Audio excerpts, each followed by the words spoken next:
Егер сіздердің блинчиктарыңыз осы уақытқа дейін дұрыс шықпай, асты жабысып, жан-жағы қатып жатса, міндетті түрде дәл осы рецептпен жасасаңыздар идеально болып шығады ғой.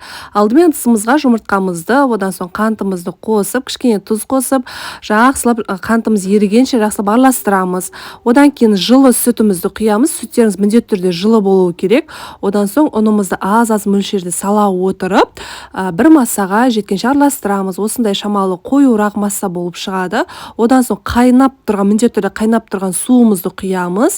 Бірден тезірек араластырып жібереміз. Ең соңында сұйық майымызды құямыз. Осы тұста табаларыңызды қыздырып қойыңыздар. Міндетті түрде қызып тұрған табаға пісіреміз.